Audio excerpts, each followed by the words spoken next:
A fourth area, a fourth arena of concern for faith learning integration or Christian worldview integration is apologetics. Now, apologetics literally means a defense of the faith. One of the biggest issues I confronted when I was teaching in public university was the issue of origins and ends. And I would have long discussions with my colleagues about what we believed and where our beliefs might take us. So when I think about the where they would take us, we all seem to agree on the ends.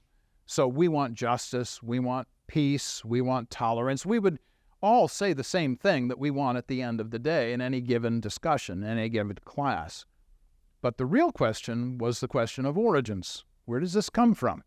And if I have a source of origin, a source and an origin that's different than yours, what kind of end will that produce?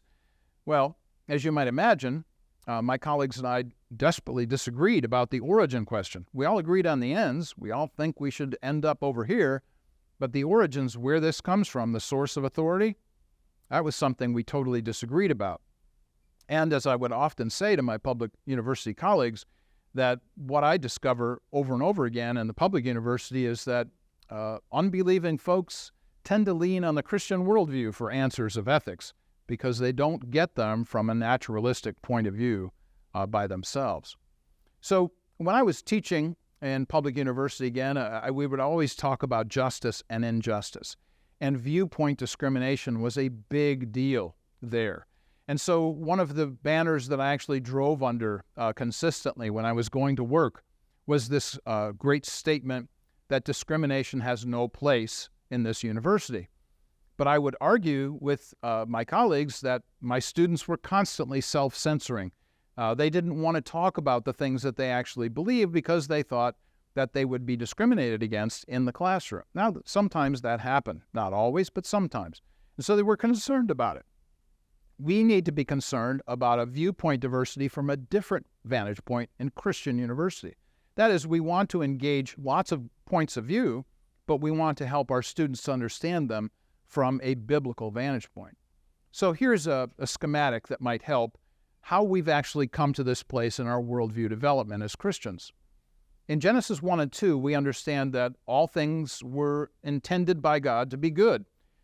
Genesis chapter 3, everything got messed up, and we go in two different directions after that in Genesis chapter 4. We go in the way of Cain to the left, or we go in the way of Abel to the right.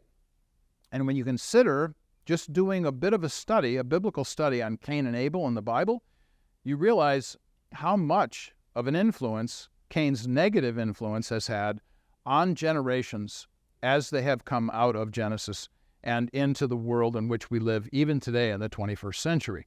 So it's simply a microcosm of every person and every worldview. This small schematic might help us to understand and help our students to understand what that actually looks like.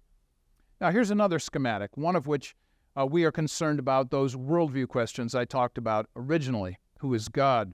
What is creation? Who are we as humans? What's my purpose in life?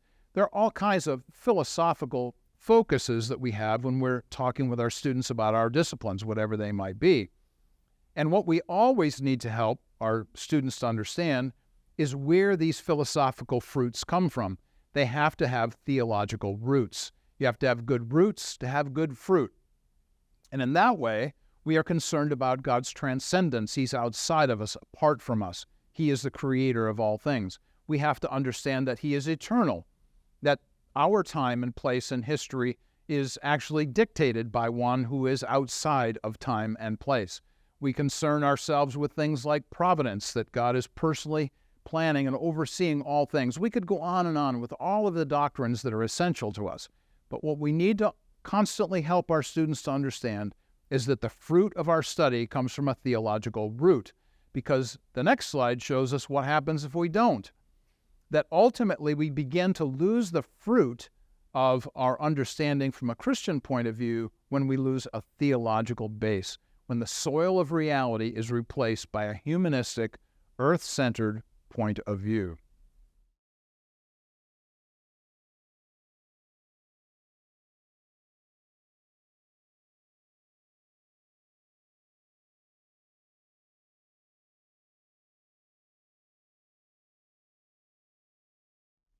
The fifth idea that we want to construct in faith learning integration, as well as our concern for Christian or biblical worldview integration, is our methodology in our curricula.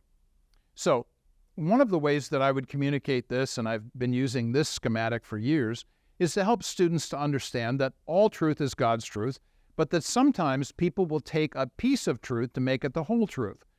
So notice what happens in the slide. The red dot is one piece of truth. Call it human or natural or the idea of authority. What ends up happening sometimes with people is that they will take one idea and make it the whole truth.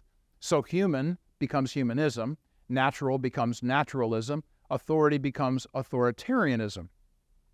This, of course, shows the end result of what any kind of viewpoint might bring to us. That's a helpful way for our students to understand, how do we think differently as Christians? Another way that we might get after this is simply comparing and contrasting what somebody else believes. So if we have a chance universe versus a designed universe, for instance, we see very distinctive points of view. We see that matter is eternal versus God is eternal, or that reality is based in the supernatural versus the natural world. All of these concerns are really important, and you can go down the list and see the contrast in the different points of view. This might be a good way to help students to understand how to think Christianly in their classrooms. This is a picture that I took in an airport. It tells us that science creates hope. This, of course, is not true from a biblical point of view, because science doesn't do that. Science doesn't create hope. Science isn't in the idea or concern about hope. That's a theologian's vantage point from our concern within Scripture's point of view. Science simply identifies what's going on in the natural world around us. It doesn't create hope. It doesn't create truth. It doesn't even give us ethics. So for us, we have to notice misrepresentations in our teaching of other points of view. Sometimes we want to flip the script. There might be two parts to an idea. So for instance, one of my students wanted to write on global warming, climate change. And then, of course, I asked the question, when this particular individual was giving the final product, what are we not hearing? So you presented one point of view without presenting another point of view. You have to ask yourself the question, what are you not hearing? So when we concern ourselves from a Christian point of view, with reality, with ethics, with purpose, we might want to consider those ideas from a Christian vantage point in our classes. Then there's the concern of observation, and this is really kind of simple out of the book of Genesis, chapters 1 and verse 1 through chapter 2 and verse 3, simply observing the wisdom that God has established in His world. And you can take a look at this slide and consider some of the words. It would take a long time to unpack some of them in the scriptural account, but nonetheless, we see things like beauty and function and design and appreciation all the way through Genesis chapter 1. Those kinds of ideas would be helpful as we teach our students.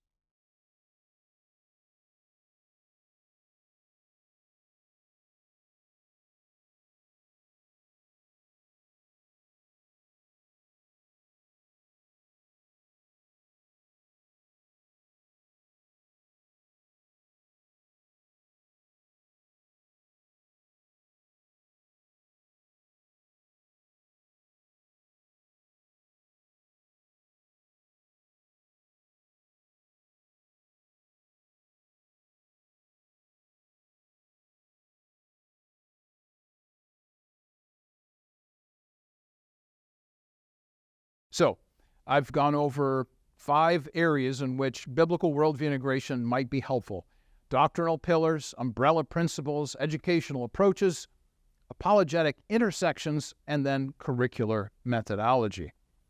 The practice of biblical worldview integration depends on those lenses, the lens through which we look at our world. And that lens through which you look at your world is going to impact the way students look at theirs. I've created some discussion questions. Perhaps you're watching this in a group or maybe with a fellow colleague. You might consider these ideas. Number one, how can faculty better support its students in biblical worldview integration, in assignments, for instance? How should I deduce truth and error as I study, and then teach my discipline?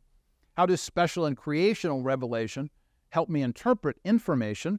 You might want to do some team teaching on this between colleagues and other disciplines. How can I identify teaching methods that help me practice biblical worldview integration? You need content and communication both in this arena. And then number 5, when I read my discipline, am I asking how my subject applies in the world? Question of application. Students are always asking the 3 questions: so what, who cares, and why am I listening to you today? Those ideas, this whole presentation in this video, is to help us to consider how to practice biblical worldview integration. And I'm grateful to have shared some of these ideas with you here today. I hope that you'll take them and begin to practice them in your discipline and in your classroom.